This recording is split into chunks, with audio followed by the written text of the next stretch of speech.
Albert Banduras. Albert Bandura, born in Alberta, Canada in 1925, and he is interested in behaviorist learning theories. During high school summer, he worked in the Alaskan Yukon, which he credits for his interest psychopathology, and he has completed master's and doctor philosophy in 3 years. A professor at Stanford University since 1953 and the author of over 300 scholarly publications. Bandura's social cognitive theory, or SCT, of personality rests in several basic assumptions. First, SCT takes agentic perspective that humans have the capacity to exercise control over the nature and quality of their lives, that we are the producers as well as the product of social system. People shape their social and environment through individual efforts, by proxy, and by collective efforts. Kitang mga tao, nagyud tay mga kanya-kaniyang pananaw sa buhay, natay kapasidad na kontrol nato ang kalikasan o kalidad sa buhay. Kita ang mga producer, gayon din ang mga produkto ng sistemang panlipunan. Gina-encourage jud dapat ang mga tao nga maningkamot sa kanya-kaniyang paningkamot aron dili ta magsalig sa ubang tao sa pamamagitan ng proxy at ng sama-samang pagsisikap. Second, personality is molded by an interaction of behavior, personal factors, especially cognition, and their environment. People have the capacity to think, anticipate, plan, and evaluate their actions. So, kitang mga tao is mga utukan labi na sa mga plano, samot na sa pagplano kung unsa ang angay buhaton, makatabang ba ni or dili, paghunahuna sa kaugalingong kung karapat-dapat ba kini na action. Third, Bandura believes in fortuitous events that are unforeseen and unplanned, like what happened to his early life, that make his theory more interesting. Ning tuo gyud si Bandura sa mga panghitabo nga dili angay mahitabo, mga expectations nga layo ra sa reality, mga plano nga dili ma-fulfill, and pangyayari sa buhay ng tao nga nakahatag og interes sa iyang teorya. Fourth, humans have the capacity to use language and other symbols to regulate their lives. People have the capacity for reflective self-consciousness. Not only can they think, but they can think about thinking. Without this capacity, people would merely react to sensory experiences and would lack the capacity to anticipate new events, create new ideas, or use internal standards to evaluate present experiences. Finally, SCT insists that the outstanding characteristics of human is plasticity, their ability to learn a variety of behavior. Ang mga tao ay may kapasidad para sa mapanimdim, kamalayan sa sarili, hindi lamang sila makapag-isip, ngunit maaari nilang mag-isip tungkol sa pag-iisip. Kay kung wala ni siya nga kapasidad, ang mga tao ay mahimo rang reaksyon lamang sa mga pandama na karanasan at kulang sa kapasidad na asahan ang mga bagong kaganapan.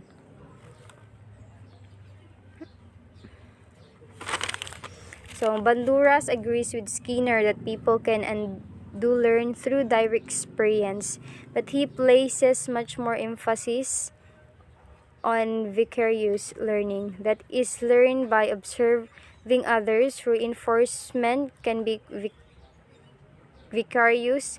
People can be reinforced by observing others' reward.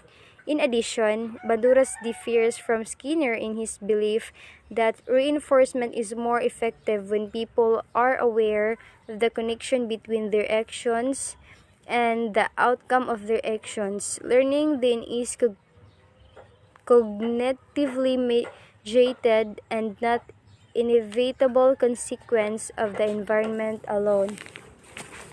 Agrisab si Bandura kay Skinner nga ang mga tao ay nakakat-on sa pamagitan ng direktang mga karanasan, pero mas ginapansin ang vicarious learning. Mao ni siya ang pang-aaral sa pamagitan ng pagmamasid sa iba, observation. So ang reinforcement pwede siya mahimong vicarious. Ang mga tao ay maaring palakasin sa pamagitan ng pagmamasid. Ang Bandura kay nalahi ra sa Skinner kay sa iyang pagtuo na ang reinforcement ay mas epektibo kapag ang tao ay may kaalaman at koneksyon sa pamagitan ng kanilang aksyon. So, social cognitive theory. Bobodal experiment. Adults were recorded being aggressive to bobodals. Children were shown the video and then allowed to play in a room full of toys. Children were aggressive to the bobodal just as adults were in the video. Cherry 2014. So, nagpakita ni siya og eksperimento nga ang bobodal makatabang sa mga bata nga makakaton sa panlipunang gawi tulad ng pagsalakay sa pamamagitan ng proseso ng pag-aaral, ng pagmamasid sa pamamagitan ng panonood sa gawi ng ibang tao. Ang mga natuklasan ay sumusuporta sa Bandura's 1977 social learning theory. Social cognitive theory. Through his research, Bandura observed that components of learning occur through observation and modeling behaviors. Hi everyone, my name is Jestony Roquero, and my report is all about assumption of social cognitive theory. Learning occurs by observing others and modeling. Learning is not only occurs while we are performing something, but also by observing others, we can learn everything. Internal processes and cognition of observed behavior may or may not lead to a learned behavior. This is called learning performance distinction. Behavior is goal directed. Goals are set and behavior is directed to accomplishing the goal. This is what we call motivation driven. Behavior is goal directed. Goals are set and behavior is directed to accomplishing the goal. This is what we call motivation driven. Behavior is eventually self-regulated. Self-regulation or regulated help us to learn, behave well, get along with others, and become independent. Punishment and reinforcement have indirect effects on the learning process, according to Hertz 2014. Reciprocal causation model environment learning behavior person. Environment. In environment, we can get learning. And after we learn, it can affect our behavior or the behavior of the person. Environmental factors, social models, instruction feedback.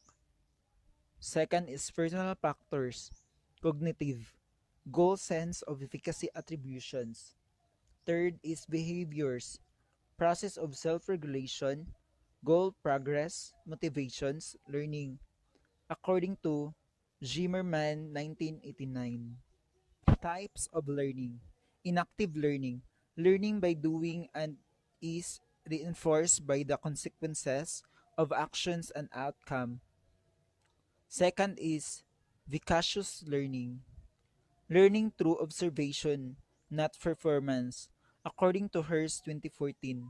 The learning process requires first, attention. Learning by being attentive. Anything that distracts the attention will going to have a negative effect on learning. If the situation is far likely to the interest, the more the learner dedicate his full attention to learn. Second is retention. The ability to store information is also important part of the learning process. This can be affected by a number of factors, but the ability to pull up information later and act on its vital observation. Third is the reproduction. Once person pays attention and able to retain the information, it is the time to actually perform the behavior you observed. Further practice of the learned behavior leads to improvement and skill advancement. Fourth is the motivation. In order to be successful, you have to be motivated to learn being aware of its outcome. Reinforcement and punishment play an important role in motivation. Social cognitive theory. Models can be real people, teachers, coaches, etc. Next is model can be also come from media like books, TV, magazines, or mean symbolic. Third is model can influence behavior positively or negatively according to Shrunk 2012. Good day, ma'am. I'm Judy and Remorta, and this is the continuation report of Mr. Jestony Bandoy. Characteristic of models. Both real and symbolic have prestige and power. Models are competent, perform tasks well that others would like to be able to do. Hearst 2014. So, mano siya ang mga characteristic of models. For example, isa ka ka-designer. Dapat, isip ay isa ka-designer or modelo, dapat isa ka nga modelo nga mag-show them the potential situation learning environment. Example, CPR. The instructor demonstrate the procedure of the providing CPR and then students emulate the behavior. Feedback is provided and students are able to self-correct. Students gain increased self-efficacy as they progress in the activity. Johnson's, Dana, Jordan, Drieger, Scrimmate, Olabisi, Rich, 2012. So, mano siya ang mga application of the theory scenario-based learning. So, sa diri ang student daw gidivide ni siya og small group providing situation og ginahata og ang sige ba example si teacher ang iyang mga student is iyang gidivide og a small group then gitagaan niya og mga situation learning environment og ang example ni teacher is a CPR.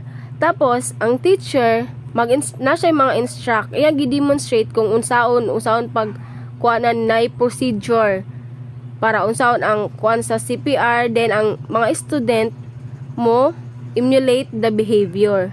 Then napo na siya mga feedback provided and the student are able to self-correct. Provided na ang mga feedback, then ang mga student na lang ang mo correct kung unsa ang dapat buhaton. So, mo to siya ang application of the theory, scenario-based learning. Then, naapay isa, application of the theory. Mo ni siya ang application of the theory. The use of discussion boards in distance learning programs. First, have active discussion about various topics. Students are engaged and encouraged by others' posts and topics. Self-efficacy increases, leading to better discussion. The use of video clips, podcasts, and audio clips enhance the learning process by demonstrating concepts of tasks and allowing for modeling and better understanding. Hill So Ways 2019. So, mao ni siya ang mga application of the theory. Importante kaayo ni siya of discussion board in distance learning program. Dapat nakay kaparehas like first have action discussion about various topic. For example na may group na importante nga mag-discuss mo kung unsay kuan about sa various topics nga inyohang gi-studyhan.